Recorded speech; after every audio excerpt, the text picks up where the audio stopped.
जी hello viewers. मैं हूं कमर चीमा अपने यूट्यूब चैनल कमर चीमा के साथ। व्यूअर्स, आज मैं डिस्कस करना चाह रहा हूं कि जो एक हमारे आज पैनलिस्ट हमारे गेस्ट हैं जनाब कर्नल धनवीर सिंह साहब, किसी तारफ के मोहताज नहीं, अक्सर हमें टाइम देते रहते हैं। और सर, एक तो पहले आपके वक्त का बहुत शुक्रिया।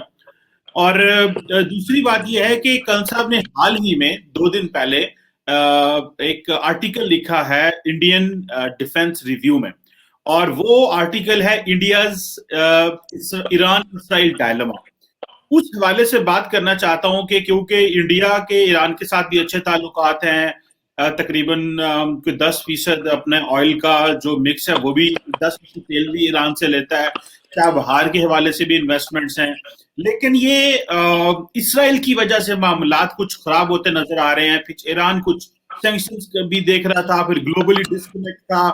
तो इस हवाले से बात करने के लिए जो आर्टिकल लिखा था, मुझे बड़ा इंटरेस्टिंग आर्टिकल लगा। मैंने सोचा कि व्यूअर्स को वाइडर एक्सेस दी जाए इस नए टॉपिक के इसके ऊपर, क्योंकि कम लोग बोलते और पढ़ते लिखते हैं। तो कल साहब, जरा काइंडली बताएं कि जो आपकी इसराइल के साथ फ्रेंडशिप है, how come this is a challenge for you as well, because Iran के साथ भी आपके जो ताल्लुक, सॉरी, इंडिया इंडिया और इसराइल के जो ताल्लुकात हैं, how come it is a challenge for Iran? देखिए, ये इजराइल के साथ जो ताल्लुकात हैं और ईरान के साथ जो ताल्लुकात हैं, ये अलग अलग कंपार्टमेंट हैं। और इन कंपार्टमेंट्स के बीच में बैलेंस करना एक इंडिया के लिए बहुत बड़ी प्रॉब्लम है, बहुत बड़ा चैलेंज है। इनफैक्ट इसको समझने के लिए ये हमें समझना होगा कि इजराइल से हमारे ताल्लुकात क्यों जरूरी हैं।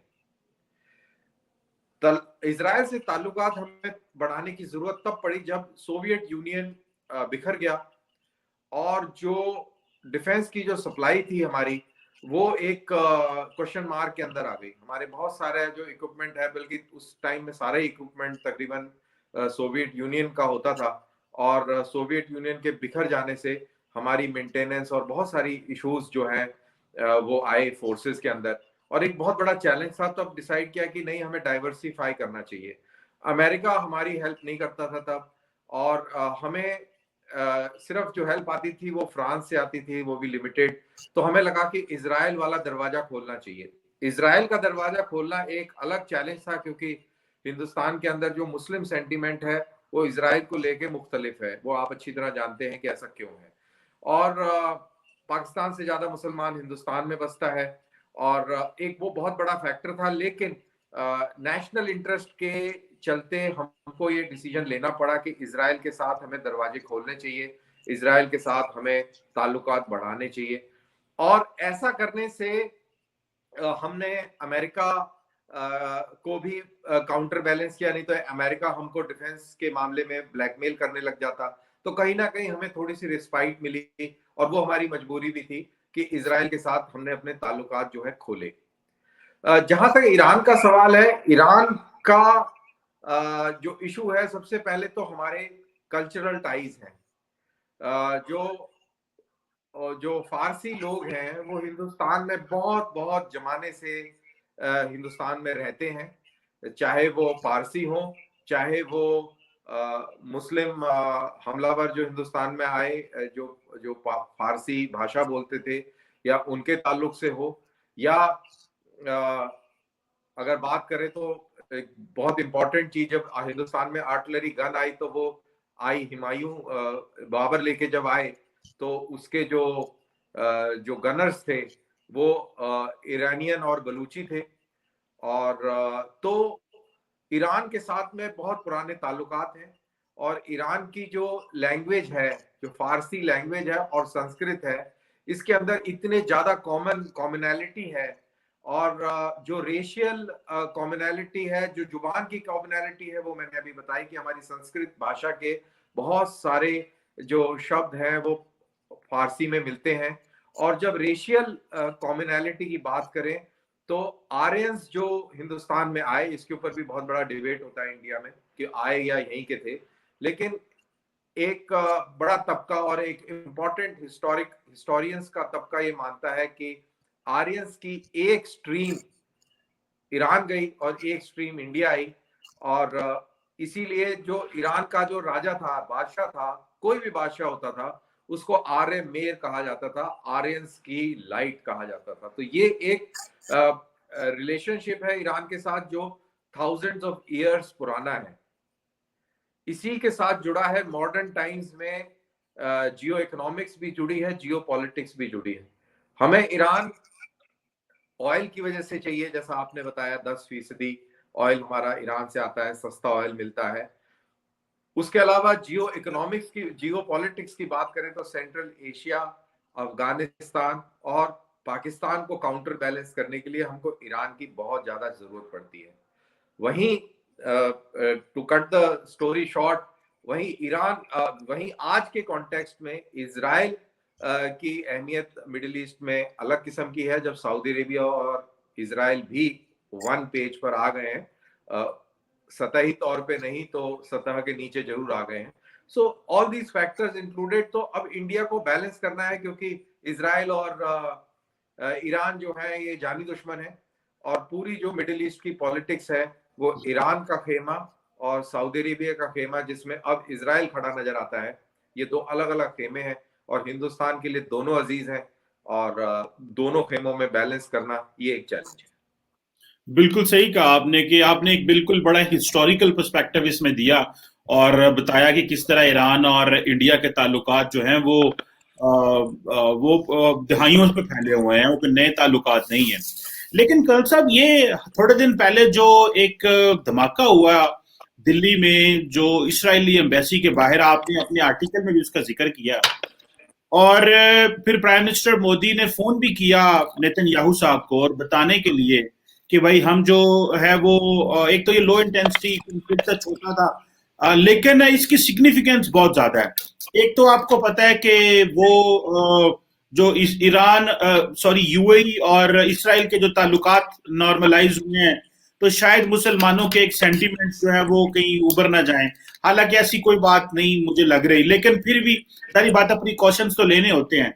इस हवाले से इसराइल ने इंडिया से क्या पूछा है, जरा ये भी बताएं, और क्या किसी पे शक किया गया है, कोई लोग पकड़े गए हैं या कुछ, इस हवाले से काइंडली हमें बताएं, क्योंकि somehow it is linked with this discussion. हाँ, absolutely it is linked with this discussion. जैसा मैंने बताया कि हिंदुस्तान के अंदर मुसलमानों की बहुत बड़ी तादाद है। मेरे ख्याल से दुनिया का सेकंड मोस्ट पॉपुलेशन वाला एक मुस्लिम कंट्री इंडिया भी माना जाता है। और यहाँ पर जो शियाज की जो स्ट्रेंथ है वो मेरे ख्याल से दुनिया में ईरान के बाद होगी या बराबर होगी। तो शियाज एक बहुत डोमिनेटिंग कम्युनिटी है इंडिया के अंदर, both economically, intellectually and ideologically. तो एक ईरान के साथ में एक कनेक्ट पाते हैं वो, और ईरान की पॉलिटिक्स रिफ्लेक्ट करती है शियाज के सेंटिमेंट्स को इंडिया के अंदर। जो अभी ये जो अटैक हुआ था, ये इजरायली एम्बेसी पे दूसरा अटैक हुआ था। एक और अटैक हुआ था 2012 में, और उस समय भी उनके एम्बेसी के स्टाफर्स को टारगेट किया गया था, और इंडिया ने उसको हश हश किया था। इंडिया ने उसको ज्यादा उसको तरजीहत नहीं दी थी, अपने लेवल पर उसको सॉर्ट आउट करने की कोशिश करी थी, और करा भी था। बिकॉज अगर उसको ज्यादा उभार देते हैं तो फिर, जैसा मैंने बोला, कि दोनों खेमों के बीच में बैलेंस बनाना है। अभी भी एक कोई शख्स पकड़ा गया है, मैं नाम तो मेरा उससे मेरे दिमाग से उतर गया, उसको, उसके तहकीकात चल रही है, और वो शिया समुदाय का ही है। अब ये इसलिए ब्लास्ट आया है कि जो इजराइल है, इजराइल ने, आपको पता है कि एक फकीर ज़ादे, एक बहुत बड़े एक साइंटिस्ट थे, जिनको नवंबर में मोसाद ने, बोला जाता है कि मोसाद ने उनको खत्म कर दिया, उनका कत्ल कर दिया तेहरान में।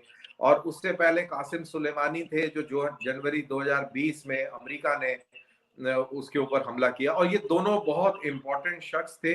कासिम सुलेमानी तो एक बड़े रेवर्ड फिगर थे, बहुत इमोशनल सीन्स देखने को मिले थे हमें ईरान में, और ईरान ने तब से ही एक प्लेज किया था कि हम इसका बदला लेंगे।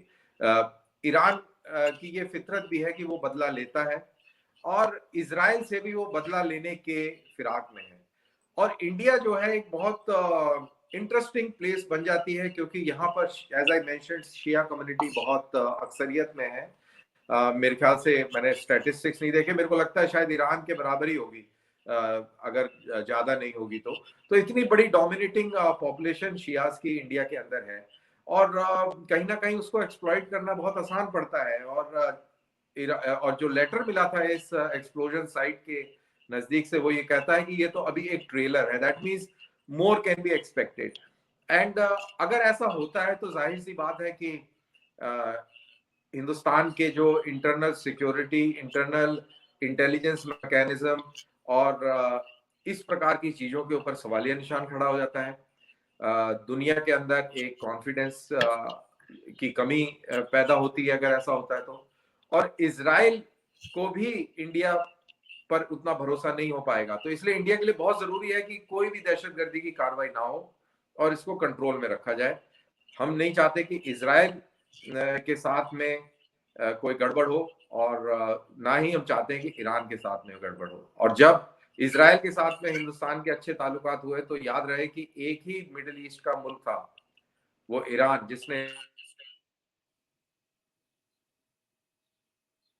जी आप जी ठीक है, ठीक है। अच्छा, मुझे शायद लगा कि वो राब्ता कोई वीक हो गया। अच्छा कर्ण साहब, अगली जो बात मैं आपसे पूछना चाहता हूँ, ये जो आपने बात बताई ये तो बड़ी हैरान कुन है और बड़ी अजीब है कि अगर कोई शिया कम्युनिटी का बंदा इस तरह अगर वहां पे कर सकता है तो इसके मामलात आइंदा भी खराब हो सकते हैं। लेकिन कर्ण साहब ये बताएं कि ये जो ईरान के साथ आपकी चाबहार पोर्ट है, ये बड़ी इंपॉर्टेंट है और पाकिस्तान इसको कहता है जी कि हम अपनी ग्वादर की बात करते रहे हैं, आप चाबहार में इन्वेस्टमेंट्स करते रहे हैं। लेकिन ये कुछ अरसे में ये कहा जाता है कि इंडिया ने अपनी जो इन्वेस्टमेंट्स हैं वो स्केल डाउन कर दी। तो फिर चीन ने बड़ा पैकेज दिया ईरान को, और उस पैकेज में चीन का जो इन्फ्लुएंस है वो $460 अरब का पैकेज ईरान के लिए आया है, जिसके में बहुत सारी चीजें हैं। ईरान तेल भी बेचेगा और कुछ इंफ्रास्ट्रक्चर डेवलपमेंट भी होगी। So how do you see India and Iran relations when it comes to Chabahar और ये स्ट्रेटेजिक जो पोर्ट की अहमियत थी? देखिए, ये इंडिया के लिए बड़ा बैकफुट पे इंडिया को होना पड़ा जब ट्रंप ने सैंक्शंस लगा दिए ईरान के ऊपर। हमें वेवर भी नहीं मिला ऑयल के ऊपर, तो हमें ईरान का छोड़ना पड़ा, और ईरान के अंदर इन्वेस्टमेंट्स के ऊपर भी बहुत सख्ती हो गई। और जब ये सब सख्ती हो गई तो ईरान को तो पैसा चाहिए था, ईरान को इन्वेस्टमेंट चाहिए था, और ईरान को चाइना से बेहतर कोई और ऑप्शन नहीं मिला, इसलिए उसने चाइना का रुख करना पड़ा।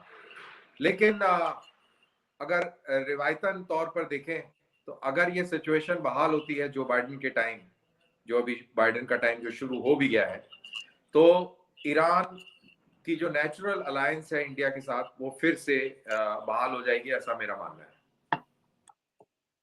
चलें, लेट्स सी कि अगर ये बहाल हो जाए तो ईरान, जारी बात है, वो मेन स्ट्रीम भी हो जाएगा।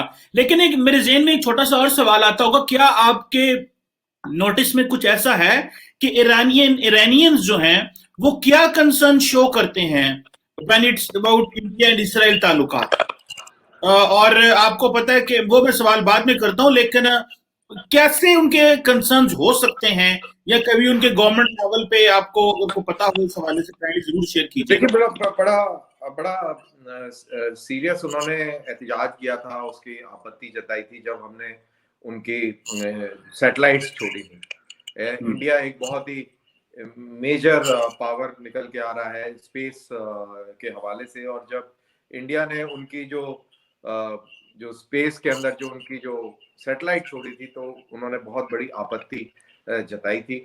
और जब से इजराइल और सऊदी अरेबिया इकट्ठे आए हैं तब से और ज्यादा सीरियसनेस हो गई है ईरान के खेमे में, क्योंकि उनको लगता है कि ये Iran, correction, Israel, Saudi Arabia और कहीं ना कहीं इंडिया भी, तो ये उनके स्ट्रेटेजिक इंटरेस्ट में नहीं है, और वो नहीं चाहते कि हम इजराइल के साथ और सऊदी अरेबिया के साथ अच्छे ताल्लुकात रखें। वो खैर ना चाहे, लेकिन हमारे लिए, जैसा कि मैंने बताया, कि हमारी मजबूरी है। जहां एक तरफ ईरान के साथ में हमारे सदियों पुराने रिलेशनशिप हैं, वहीं middle east, Saudi Arabia, UAE, Qatar के अंदर इंडियंस बहुत काम करते हैं। इंडिया का बहुत भारी तादाद में फॉरेन एक्सचेंज रिमिटेंस इन मुल्कों से आता है, ऑयल इन मुल्कों से आता है, ट्रेड रिलेटेड इश्यूज हैं, और इसराइल के साथ में डिफेंस रिलेटेड इश्यूज हैं। तो ये बड़े कॉम्प्लेक्स इश्यूज हैं। और जो बहुत ही ओवर्टली जो प्रोटेस्ट किया था ईरान ने, वो मैंने आपको बताया कि वो इसराइल की जब हमने लॉन्च करी थी सैटेलाइट, तब ऐसा देखने को मिला था। बिल्कुल ठीक है। अच्छा कल साहब, इस डिस्कशन को आखिरी फेज में जा रहा हूं, तो मैं थोड़ा डिस्कस करना चाहता हूं कि जो इंडो इसराइल फ्रेंडशिप है, वो पाकिस्तान भी इसको हिस्टोरिकली जो है वो देखता है। मिसाल के तौर पे मैं अक्सर डिस्कशन भी करता था पढ़ाते हुए, एक पाकिस्तान के जमात इस्लामी के एक रहे हैं रुकन में है, अमीर भी रहे हैं, जनाब प्रोफेसर खुर्शीद साहब। वो कहा करते थे कि पाकिस्तान को अपनी डिफेंस पॉलिसी में इंडिया और इसराइल को रखना चाहिए। चलो इंडिया की तो हमें समझ नहीं आती थी, लेकिन इसराइल को क्यों रखो भाई, 5,000 किलोमीटर एक दूर मुल्क है। लेकिन पाकिस्तान में हमेशा इसराइल को एक नेगेटिव फोर्स समझा गया है, नॉट प्राइमरली फॉर पैलेस्टाइन, लेकिन इसलिए कि इसराइल जो है वो इंडिया के बहुत करीब है। तो और हमारे यहाँ पे ये भी पर्सपेक्टिव कल सब चलता रहा है, और वो ये है कि इंडिया और इसराइल मिलकर पाकिस्तान की न्यूक्लियर इंस्टॉलेशन पे हमला करना चाहते हैं। और ये शुरू में जब इंडिया को पता चला कि हमारी न्यूक्लियर इंस्टॉलेशन या न्यूक्लियर वेपन हम बनाने के करीब करीब है, तो ये एक तासुर चलता था कि ये अभी से खत्म कर दी जाए तो शायद अच्छा होगा। तो अक्सर इसमें पाकिस्तान में बहुत लिटरेचर लिखा गया, बहुत पढ़ा गया, लिखा गया, लोगों ने बात की। आप क्या समझते हैं इंडिया का इसराइल के साथ किस तरह का डिफेंस मैकेनिज्म है कि कल को कभी आपके ऊपर कुछ जंग होती है, इज इट, क्या इसराइल जो है वो आपको सपोर्ट करेगा? देखिए, ये तो चीमा साहब मैं बिल्कुल क्लियर कर दूं कि कोई मुल्क किसी को सपोर्ट नहीं करता है। वो जमाने चले गए, सबको अपनी अपनी लड़ाई लड़नी पड़ेगी। इसराइल हमको क्यों सपोर्ट करेगा? इसराइल की अपनी जंगें बहुत चल रही हैं, वो अपना जंग देखेगा। ना हम उसको सपोर्ट करेंगे, ना वो हमें सपोर्ट करेगा। वो आपकी बात बिल्कुल सही है कि एक समय था इंदिरा गांधी के टाइम में, अगर मेरे को याद है क्लियरली, 83 या 84 की बात है, जब इसराइल ने बोला था कि हम पाकिस्तान के जो बॉम्ब न्यूक्लियर इंस्टॉलेशन उसको बॉम्ब कर देते हैं, तो इंडिया ने बोला था कि अपनी जमीन को इस्तेमाल नहीं करने देंगे, लेकिन हम कर देंगे, आप हमारी मदद करें। और हमने फॉरवर्ड बेसिंग भी करी थी। लेकिन उस समय अमेरिका और पाकिस्तान के ताल्लुकात एक अलग लेवल के थे, और अमेरिका के प्रेशर के चलते वो मिशन जो है वो अबॉर्ट हो गया। ये वही टाइम है, अगर आपको याद हो, कि बगदाद के ऊपर भी इसराइल ने हमले करे थे। और ये इशू इसलिए था क्योंकि पाकिस्तान उसको न्यूक्लियर जो उसकी जो कार्रवाई कर रहा था, उसको इस्लामिक बॉम्ब करके पेश किया था उसने दुनिया के सामने। तो वो एक इसराइल के लिए सिक्योरिटी कंसर्न था। लेकिन अब वो ऐसा सिक्योरिटी कंसर्न नहीं है। अभी जो सिक्योरिटी कंसर्न जो इसराइल को है और इंडिया को भी है, कि खुदा ना खास्ता पाकिस्तान का जो न्यूक्लियर आर्सनल है ये नॉन स्टेट एक्टर्स के हाथ पड़ जाएगा, तो फिर क्या होगा? तो ये एक इशू है जो कि इसराइल और इंडिया को बहुत ट्रबल करता है, बहुत ज्यादा ट्रबल करता है। वेस्टर्न कंट्रीज में भी इसकी बहुत तकलीफें देखने को मिली हैं, लेकिन सबसे ज्यादा तकलीफ इसकी इंडिया और इसराइल में होती है। तो कहा जाता है, अब मेरे को तो मालूम नहीं है, ये मैंने भी इंटरनेट पे और इस पे पढ़ा है कि इंडिया और इसराइल इस चीज की भी प्लानिंग रखते हैं कि अगर ऐसा होता है तो कार्रवाई क्या करी जाएगी। अब आई डोंट नो, मैं तो इसका कोई चश्मदीद नहीं हूं, लेकिन जो मैंने पढ़ा है वो मैं आपको बता रहा हूँ। कल साहब, इस हवाले से, क्योंकि पाकिस्तान का न्यूक्लियर प्रोग्राम जो है वो पाकिस्तान की नेशनल सिक्योरिटी के लिए बड़ा इंपॉर्टेंट है, तो मैं व्यूअर्स को ये भी बताना चाहता हूं कि आज तक ग्लोबली किसी इंस्टीट्यूशन ने, जिसमें इंटरनेशनल एटॉमिक एनर्जी एजेंसी हो, जो एक कॉन्फ्रेंस ऑन डिसआर्मामेंट है, एक प्लेटफॉर्म है अगेन इन वियना, जो पाकिस्तान जो न्यूक्लियर के रिलेटेड जितने भी रिजीम्स हैं उनको मॉनिटर करता है, कभी किसी ने ये नहीं कहा कि पाकिस्तान के न्यूक्लियर प्रोग्राम में कोई जोल है, कोई ऐसी बात हुई हो, कोई ऐसा वाकया हुआ हो। कभी भी ऐसे नहीं हुआ। सो ये एक प्रोपेगेंडा किया जाता है पाकिस्तान के बारे में। वो जी देखो, वो तो ये भी प्रोपेगेंडा किया जाता था, जी देखो नॉन स्टेट एक्टर ये 60 किलोमीटर दूर।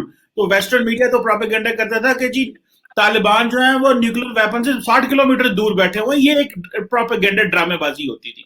तो ये सिर्फ एक प्रोपेगेंडा, ये अल्हम्दुलिल्लाह पाकिस्तान के जो न्यूक्लियर कमांड अथॉरिटी है और जो बाकी इदारे हैं वो बड़े अच्छे तरीके से चीजों को लेकर चल रहे हैं। ये आपको भी इन चीजों का अंदाजा है। और दुनिया में आज तक, और मुझे याद है लास्ट टाइम 2017-18 में ये के हेड पाकिस्तान आए थे और वो पाकिस्तान के जो न्यूक्लियर प्रोग्राम है उसको मिसाली करार देके गए थे।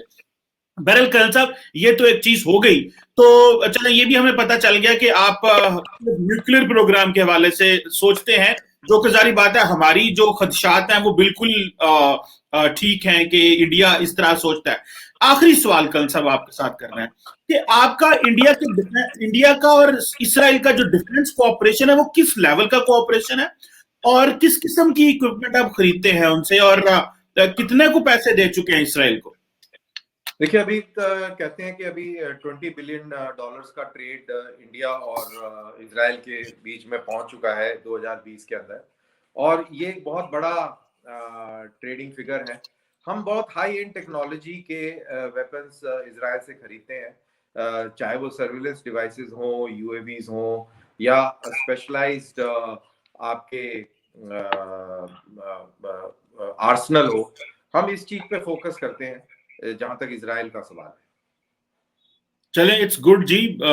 हर मुल्क सॉवरन है, उसको हक है कि वो अपनी मर्जी से जो मर्जी खरीदे और करे। बट कर्नल साहब, thank you very much for making us और enlightening us on this Indo Israel relation of vis-a-vis Iran and Pakistan. Thank you very much for your time, sir. But Cheema साहब, I differ with you. It is not good. ये पैसा बहुत ज्यादा दिफा पे जो खर्च होता है, ये वेस्टेज ऑफ मनी है। और जो बैरूनी मुल्क हैं, जो वेस्टर्न मुल्क हैं, ये डराते हैं, लड़ाते हैं और अपने बिजनेसेस को बहाल रखते हैं।